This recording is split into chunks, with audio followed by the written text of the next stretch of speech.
Hoje estamos aqui em mais um episódio do Projeto Memória. E hoje eu estarei aqui com ele, meu professor e amigo, professor Paulo Roberto Figueira Leal. Primeiramente, muito obrigado, professor Paulo Roberto. É um prazer estar aqui com o senhor hoje. Eu, em nome do Projeto Memória, agradeço o senhor ter cedido um pouquinho do seu tempo para estar conosco. E aí, Paulo, primeiramente, a gente sabe que você construiu uma trajetória muito sólida dentro da comunicação. Você veio para o UFJF como pesquisador e como educador. Quais que seriam os principais desafios que você encontrou, assim, nessa... até não seria uma transição, mas aí você mudando um pouco, né? Você, de aluno, você vem agora para o UFJF. Quais foram os principais desafios que você encontrou? Elon, eu acho que a experiência da docência não foi planejada por mim. Curioso isso, eu não pretendia ser professor, até porque venho de uma família e entendo quais foram os dilemas todos que minha mãe enfrentou como professora da rede pública estadual, enfim. E fui à docência antes de vir para cá, porque ao terminar o mestrado, naquele momento ainda havia uma certa falta de professores com titulação. Já havia, naquele meado dos anos 90, uma pressão do governo para que as faculdades privadas tivessem um percentual mínimo de professores com mestrado e doutorado. Como eu tinha mestrado, eu recebi convites para dar aula.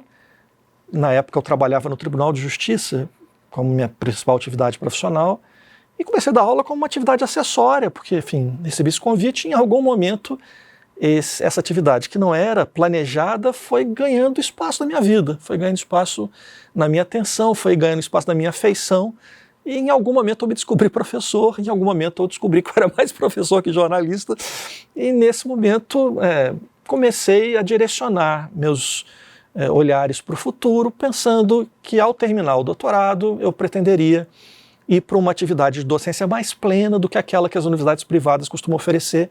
Em geral, nas privadas você vai lá dar aula e é isso, né?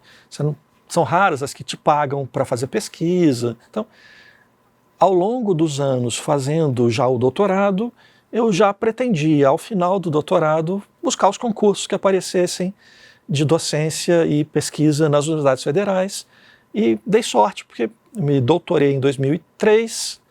Alguns meses depois do doutorado apareceu o edital deste concurso aqui da Facom. Eu não conhecia Juiz de Fora Direito, não conhecia a universidade, mas um amigo meu que mora em Juiz de Fora viu o edital na Tribuna de Minas, me mandou, e ao final daquele ano eu acabei sendo aprovado, comecei a lecionar aqui na Facom em 2004, e ao vir para a Faculdade de Comunicação, voltei a juntar as duas pontas da minha formação, a comunicação, especialmente o jornalismo, e a política, de tal modo que já há 22 anos eu tenho trabalhado nessa interface da comunicação política.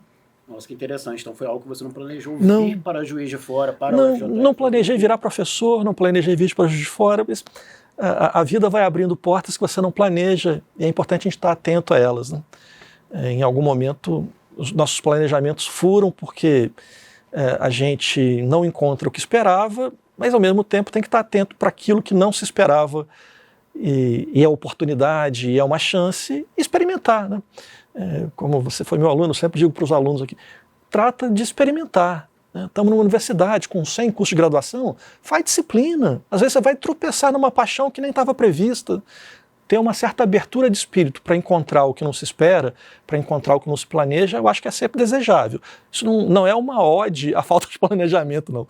Mas é a ideia de que nenhum planejamento deve ser rígido o suficiente para que você fique infeliz nele. Nossa, maravilhoso, Paulo. E o PPG-Com, ele acaba se consolidando, né, como um programa de pós-graduação que dá uma contribuição muito grande, né, para as pesquisas em comunicação no Brasil. E você foi uma figura, né, ímpar dentro disso, né, desse desenvolvimento do PPG-Com. Como que você vê, Paulo, assim, o seu papel dentro desse desenvolvimento do PPG-Com e essa evolução, né, como que você viu, você que está ali, né, desde os primórdios, como que você vê essa evolução? E de novo vem o acaso. No momento em que eu chego na universidade, na mesma semana fizemos concurso, eu para um departamento, a Ilusca para o outro. Na nossa primeira semana de professores da Facom, o Chico Pimenta nos convida para uma reunião que estava sendo feita naquela semana para discutir o projeto que viria a ser apresentado à CAPES sobre o PPG-Com. Havia já um grupo na Facom que estava ao longo dos últimos anos anteriores trabalhando nisso, mas ainda não havia sido apresentado num projeto à CAPES. Esse projeto viria a ser produzido já com a participação muito forte, por exemplo, da Ilusca e um pouco subsidiária minha, à medida que a Ilusca muito cedo ajudou, inclusive, a construir o projeto, eu colaborei mais na parte da discussão teórica de uma das linhas. Mas então a Ilusca e eu, que chegamos naquele ano o Poti, o Chico, o Junito, que já estavam aqui, constituímos talvez aquele primeiro núcleo ao qual outros tantos colegas foram se agregando ao longo dos anos, que veio a ser o nosso PPG-Com. E é um aprendizado, inclusive, de aprovação desses projetos, né? Não esqueçamos, Minas Gerais só tinha um programa de pós-graduação em comunicação, que era o da UFMG, e nós fomos o segundo programa em comunicação do estado, junto com a PUC Minas, que foi no mesmo ano. Fomos o primeiro no interior, depois fomos o segundo programa a ter doutorado em Minas Gerais depois da UFMG. Então, isso é um sintoma de que não é fácil construir um programa de pós, né? Ter um conjunto mínimo de docentes que tenha produtividade exigida pela CAPES, que tenha o interesse de fazer isso sem ter qualquer ganho financeiro, não é simples, não é gratuito, que a gente hoje ainda tem um número tão pequeno de programas de pós-graduação na nossa área e em várias outras em Minas Gerais. É difícil criar, é difícil manter e é difícil motivar uma comunidade acadêmica para fazer esse esforço. Portanto, foi muito bom para mim ter acompanhado o processo de construção disso ao longo dos anos. Eu fico muito orgulhoso de ter dado uma pequena e modesta contribuição ao lado de outros tantos colegas para que a gente tenha hoje um PPG-Com consolidado, bem avaliado e produzindo gente espalhada país e mundo afora. E o processo de fundação do doutorado, né? Como é que funcionou isso dentro do PPG-Com, né? Que vocês já estavam no desenvolvimento da pós-graduação. Como é que funcionou os professores, essa união, para que o doutorado pudesse caminhar para esse início? Como é que aconteceu? Tem um lapso grande entre a criação do programa com o mestrado e o doutorado. Um lapso de 12 anos. O programa foi aprovado pela CAPES e começou a funcionar em 2007 e tivemos a aprovação do doutorado em 2019. Por que esse período tão longo? Porque a exigência para podermos apresentar o projeto de doutorado era avançarmos na avaliação da CAPES no mestrado. Isso é um processo lento, né? Porque na nossa política de pós-graduação no país, em geral, programas demoram um pouquinho até saírem de 3 para 4, de 4 para 5. Então, esse percurso de consolidação do mestrado demorou um pouquinho até a gente ter condição de apresentar o projeto de doutorado. E ele implica a enorme felicidade de a gente poder ter um ciclo completo de alunos sem precisarem sair de Juiz de Fora da graduação até o doutorado, tendo sua formação aqui. Repito, isso não é fácil. Tanto não é fácil que no estado de Minas Gerais, o estado que tem mais municípios no país, quase 850 e poucos municípios, quando construímos o nosso doutorado, só havia 2 municípios com um programa de doutorado em comunicação, Belo Horizonte com a FMG e nós. Isso é um sintoma de como esse processo é complexo e difícil. E ele revela uma maturidade do programa, ou seja, a CAPES em geral só outorga o direito de ter doutorado a programas que já demonstraram uma maturidade de formação no seu mestrado. Portanto, foi muito árduo o processo para construir esse doutorado e é muito feliz que nós o tenhamos hoje.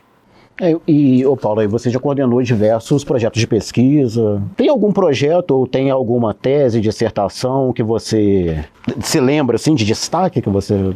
Sim, nós tivemos vários projetos de alunos nossos que foram premiados localmente, regionalmente, nacionalmente. Eu estava contando com os meus doutorandos que estão para defender esse ano, eu vou chegar já a 40 orientandos de mestrado e doutorado concluídos. E mais do que destacar um projeto, eu acho que é desejável destacar o que aconteceu com essas pessoas, para onde elas foram. E eu estava fazendo de memória esses dias uma tentativa de revisitar isso e fico muito feliz de perceber que esses alunos foram construindo caminhos, né? Tem gente no exterior, tem gente em faculdades do país inteiro, tem gente de fora, ou seja, as pessoas foram construindo caminhos, quase todos foram para o doutorado depois do mestrado, mesmo os que não foram para a vida acadêmica, continuaram no mercado, relatam ganhos que tiveram nas suas carreiras profissionais em função das reflexões que tiveram aqui. Então, acho que o principal instrumento de divulgação de um programa é o sucesso das pessoas que passaram por ele, né?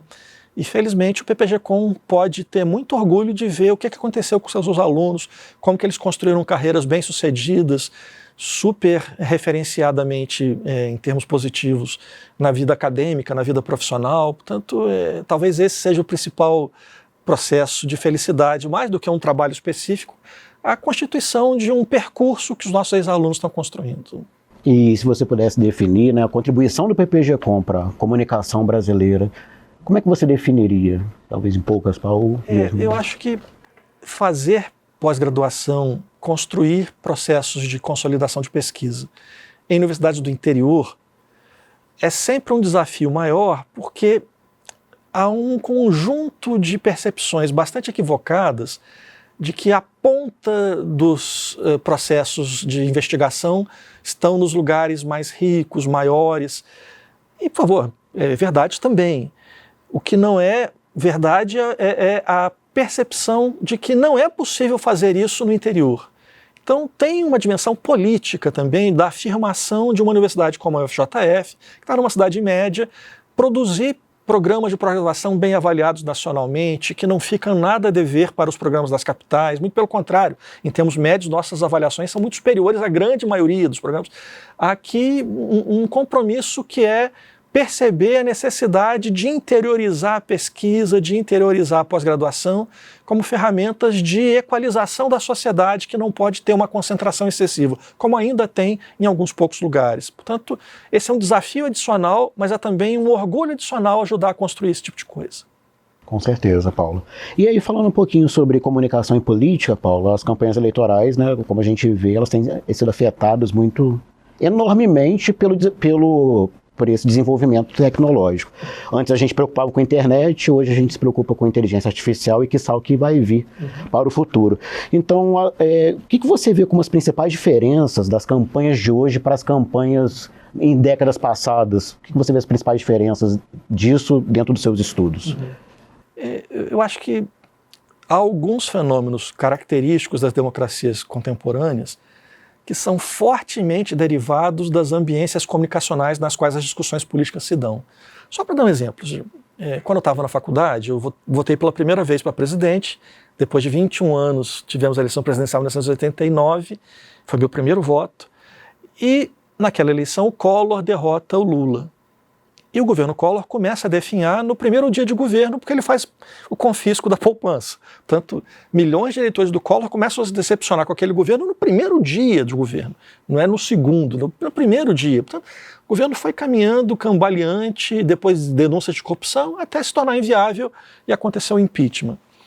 Eu fico me lembrando o que aconteceu com os meus amigos, os meus conhecidos que votaram no Collor. Como é que eles se comportaram depois que o governo foi caminhando para a deriva e para o fim?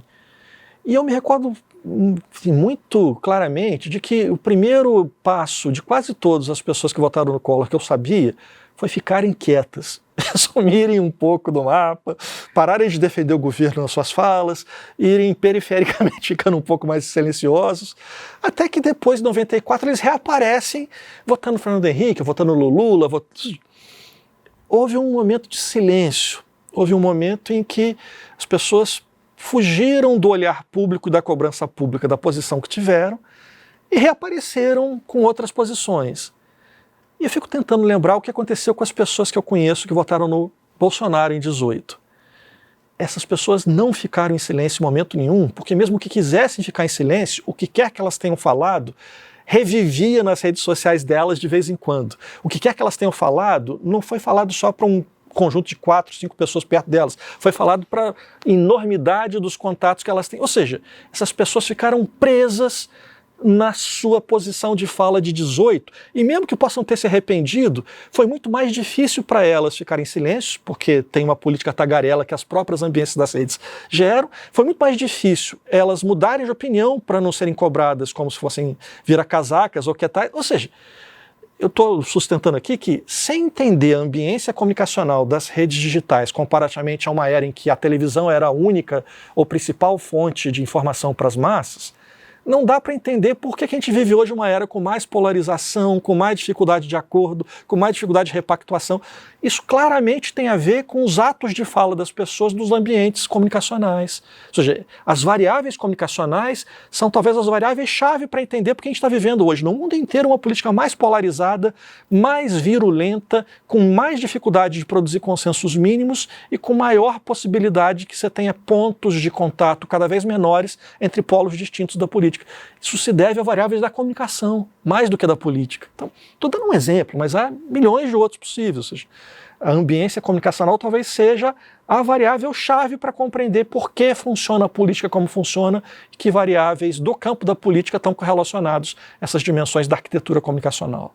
E quais são os principais desafios que você vê, Paulo, para tendências e desafios que você vê dentro de política e mídia para os próximos anos, né? Eu acho que a gente vive um momento especialmente complicado do ponto de vista das possibilidades de ferramentas comunicacionais e tecnológicas serem colocados em desserviço à política. Ou seja, nunca como agora houve tanta possibilidade de que alguma informação falsa pareça verdadeira. O outro dia o Éden fez uma gravaçãozinha para mim de um software que mandaram para ele, tendo gravações da minha voz, ele produziu uma fala minha. Ou seja, e brincando, hoje você tem recursos que permitem tornar qualquer pessoa pública capaz de produzir uma fala que pode destruir sua carreira. Você pode ter uma incapacidade de discernir o que é uma informação visual verdadeira ou falsa. Ou seja, a capacidade referencial da imagem, do som, do jornalismo vai ficando opaca. E quanto mais as pessoas não têm a menor condição de saber o que é verdade ou não, mais elas são presas fáceis, por exemplo, do discurso do ódio, do discurso que encontra facilmente um culpado a ser exterminado ou combatido. Portanto, há um risco severo de que o ambiente digital, controlado por um oligopólio de 5 ou 6 empresas transnacionais privadas que ganham dinheiro ocupando o nosso tempo nelas, sem regulações, que isso produza um risco à ambiência democrática como talvez nunca tenha havido ao longo dos últimos séculos, 2 séculos de vida democrática, onde as pessoas o têm. Portanto, há aqui oportunidades, há possibilidades, eu não estou fazendo um discurso de demonização das tecnologias, muito longe disso, mas é preciso ver os riscos e como que as sociedades respondem a esses riscos, sob pena de talvez a gente caminhar para um momento muito triste de maior fortalecimento, como já temos visto nos últimos anos, das autocracias, das lideranças autoritárias e de uma cada vez menor capacidade da informação estar colocada a serviço da democracia e de sua consolidação. E como que você vê o papel do professor, Paulo, dentro disso tudo, né? O professor que muitas das vezes é tido como o doutrinador, como aquela pessoa por, às vezes, levar a política, levar essa questão da literacia para a sala de aula. Isso, como você vê esse papel? O nosso papel é exatamente desnaturalizar as coisas do mundo. Ou seja, o que um jornalista tem que aprender a perguntar? Por quê? Ah, mas sempre foi assim. Por quê? Ou seja, instigar uma possibilidade crítica é não aceitar um discurso pronto, supostamente verdadeiro, como verdadeiro só porque foi oferecido assim. Ou seja, criar um saudável ceticismo é o que bons jornalistas têm, não é? Se alguém me passa uma informação, eu pergunto não só se é verdade, mas que interesse as pessoas têm ao me passar isso? Ou seja, a gente não pode ter uma ingenuidade de que alguém te procura para dar uma informação em off e que não tem interesse nisso. Que interesses são esses? Como que eu checo essa informação sabendo que ela é interessada para que antes de publicar eu esteja ancorado em evidências, fatos, fontes? Esse mesmo de preocupação não está na ciência. Ou seja, a ciência não precisa da dúvida, não precisa reler a verdade já conhecida e perguntar, mas isso é verdade sempre? Ou em outros contextos não é? Ou seja, ter uma tensão com a verdade estabelecida é o que faz bom jornalismo, é o que faz bom cientista e é o que faz bom cidadão. Portanto, instruir as pessoas para perguntarem por quê, mostrar que a gente não deve aceitar as primeiras versões que nos oferecem só porque elas parecem verdade, ter critérios mais rigorosos antes de admitir que alguma coisa é verdadeira. Isso tudo é fundamental para formar jornalistas, formar pesquisadores e formar cidadãos. É isso que professores têm que construir com as pessoas, né? Instigá-las a esse tipo de olhar curioso sobre o mundo, mas que não seja ingênuo sobre o mundo e que não seja preguiçoso para assumir como verdade a primeira versão que me oferecem. Eu acho que esse é o papel de professores do pré-primário ao doutorado. E se a gente é capaz de ajudar neste processo, acho que estamos cumprindo o nosso papel. Se para a extrema-direita isso é doutrinar, eu assumo o papel de doutrinador com enorme orgulho. E, assim, perguntar, além do que mencionamos sobre essa área, né, que é uma área sua de pesquisa, existe mais algo que você gostaria de falar? Eu acho, Elon, que a gente não pode perder de vista o motivo pelo qual a gente está aqui, né? A gente entra numa universidade para estudar ou para trabalhar nela porque, tem curiosidade, quer saber coisas do mundo. 2, porque gosta de gente, senão a gente ia trabalhar com outras coisas, né? E 3, se tem curiosidade e gosta de gente, inevitavelmente o tema da comunicação é um tema fundamental para compreender a vida contemporânea. Ou seja, talvez não haja nenhuma outra área do saber que esteja tão no centro da explicação do mundo contemporâneo como a nossa. E isso nos leva necessariamente a ter uma perspectiva que deve ser de diálogo com os outros campos, de interface com os outros campos. Assim como o nosso campo nasceu de outros que estavam existindo aqui antes dele, ou seja, antes de haver comunicação, havia sociólogos pensando temas de comunicação, psicólogos, historiadores, e o que a gente chama de área da comunicação surgiu das contribuições dessas outras áreas. Do mesmo modo que a gente tem essa origem, hoje não há nenhuma dessas outras áreas que possa prescindir dos estudos do campo da comunicação, e perceber essa centralidade deve nos levar cada vez mais a essa perspectiva interdisciplinar e dialógica com as outras áreas, porque ninguém produz um saber de qualidade colocando no escaninho. Isso tem que estar em fortes redes colaborativas de diálogo. E, portanto, há também um fenômeno histórico do fenômeno comunicativo como centro da explicação da vida contemporânea, que faz a gente estar num lugar muito interessante para compreender as possibilidades, as oportunidades e os riscos que a comunicação oferece neste novo formato de mundo que tem emergido. De universalidade de pensamentos, né? Todos em contribuição. Agora eu vou fazer um pedido para você, Paulo, porque muitos dos nossos alunos estão assistindo a gente, futuros comunicadores e comunicadores, novos comunicadores também, que você deixasse um recado ali para a câmera para os nossos comunicadores, futuros comunicadores, nossos alunos. Que recado que você deixaria para eles? Eu acho que é importante a gente não esquecer, como disse há pouco, de por que a gente está aqui, né, Sujê? E a gente está aqui neste lugar, numa universidade pública, nos obrigando a um conjunto de coisas a mais do que meramente estudar, do que meramente fazer aquilo que se espera de nós. A gente tem que dar um retorno para a sociedade que construiu essa universidade, que financia essa universidade. Portanto, meu pedido / conselho é que a gente não faça apenas aquilo que tem que fazer porque é obrigatório. A gente faça porque é nosso instrumento de transformação individual e coletiva, fazer o melhor que pode para dar retorno para o trabalhador brasileiro que paga imposto, paga meu salário e que permite que a gente tenha uma universidade que ainda não cobra de ninguém. Então, tem uma dimensão política na trajetória de cada um de nós que não é meramente o meu projeto de carreira, não é meramente o meu projeto de vida, é algo que tem uma dimensão também coletiva que a gente não deve esquecer que está lá.